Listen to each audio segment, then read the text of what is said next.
Sunod na insidente ng sunog ang naitala sa Metro Manila sa Magdamag.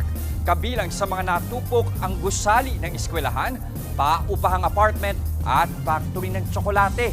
Nasa frontline ng balitang yan, si Bea de Guzman.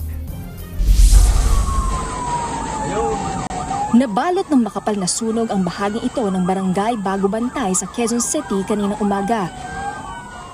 Natupok ang isang gusali ng San Francisco High School sa likod lang ng isang malaking mall.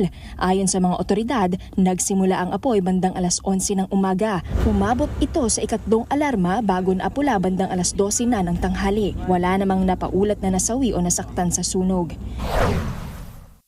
Sa Sampaloc, Maynila, ginising ng naglalagablab na apoy ang mga residente ng isang dalawang palapag na apartment. Sumiklab ang sunog pasado alas 4 na ng umaga kanina. Umabot ito sa ikalawang alarma bago naapula matapos ang 2 oras. Isang lalaki ang nagdamo ng mga lapnos sa katawan habang siya ay papalabas sa kanilang kwarto. Aabot sa 25 pamilya ang apektado ng sunog. Tinataya namang nasa 300,000 pesos ang pinsalang idinulot nito sa buong apartment.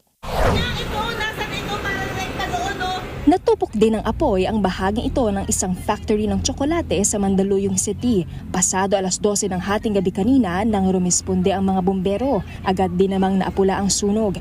3 tao ang apektado sa insidente habang hindi bababa sa 100,000 pesos ang naiwang pinsala. Patuloy ang investigasyon sa mga naging mitsa ng sunod-sunod na insidente ng sunog.